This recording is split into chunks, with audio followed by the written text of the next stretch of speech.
Imagine your tuition's due, rent's looming, and your VA education benefits just vanished. You call the GI Bill hotline and guess what? It's closed because of the 2025 federal government shutdown.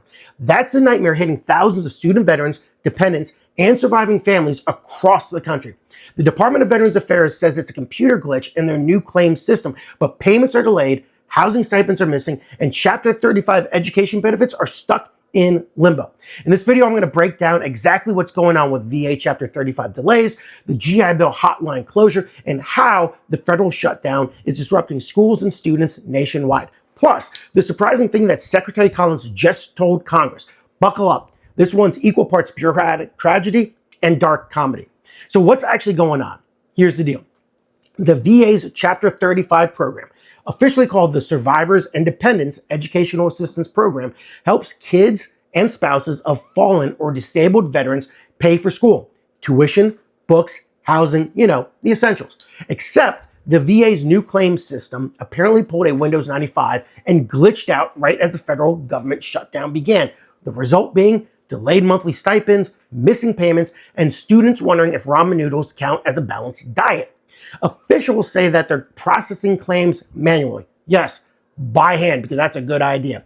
And they promise everyone will get paid in full once it's fixed. What's their estimated ETA of this fix?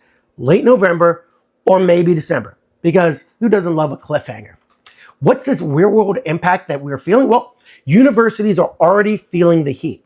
For instance, at the University of Arkansas, staff told their own newspaper that they're getting daily calls from frantic students asking how they're going to pay rent or buy books.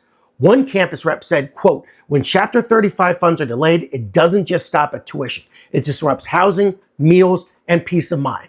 Really, when the VA sneezes, students and their families are catching pneumonia on this one. Some schools are using emergency grants or short-term loans to help, but administrators across the country are saying those are band-aids, not solutions. If this drags on, expect more students dropping classes mid-semester, whether by choice or by school policy. And for this, the hotline is gone. You want to call the VA about help? Good luck. Why? Because the GI Bill hotline, the number printed on every VA education letter ever, is closed because of the shutdown. That's right. Thousands of dependents, veterans, and even the schools can't get live support. So now everyone's just screaming into the void of automated messages. And to make it extra spicy, the Transition Assistance Program, the TAP program, briefings and career counseling sessions were also canceled in some places. So if you're a service member trying to plan your post-military life, surprise, you're on your own, at least until funding comes back. And honestly, it's kind of a tragic comedy, right? The agency that's supposed to help people transition can't transition itself through a shutdown.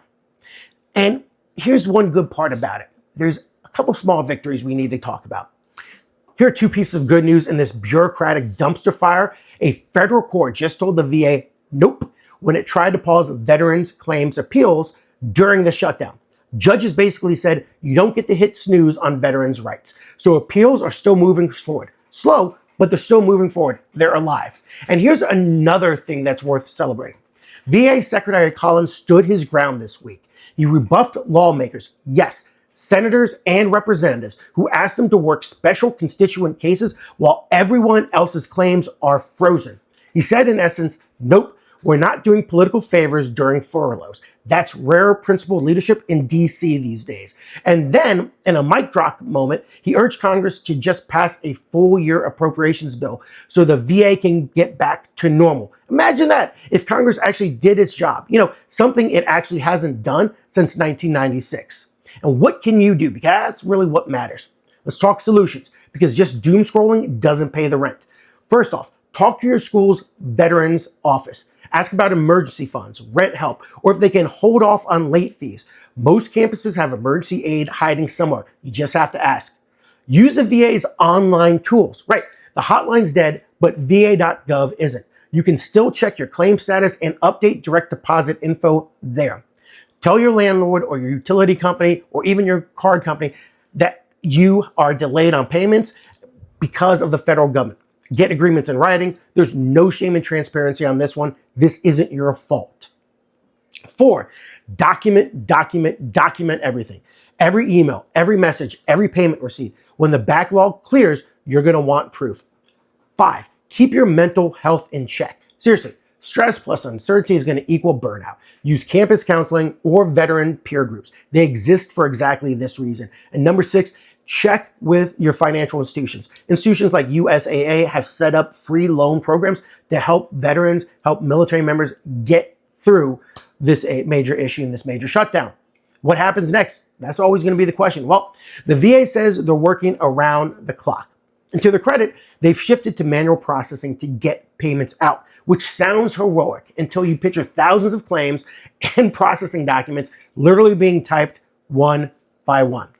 Officials expect the fix to land by late November or early December, assuming, and this is the key part, assuming the shutdown ends and the system actually behaves this time. Well, hopefully it does. But if you're one of the students affected, drop a comment below with your school and what your campus is doing to help. We're going to crowdsource a list of schools stepping up and share it with everybody in the community. And hey, props where props are due. Secretary Collins pushing back against political pressure by senators and representatives to work their special constituent cases when every other veteran's claim is in limbo is a good thing for a system that is supposed to treat all veterans fairly. And also, please share this with someone on Chapter 35, the GI Bill, or a fellow veteran, because we can't fix Washington. At least we can fix the algorithm to get this information out. If this has helped anybody, please like, please subscribe. It helps us help veterans, help military members, help people get information that they need, especially during this government shutdown. Thanks for staying tuned. We'll keep you informed as things progress.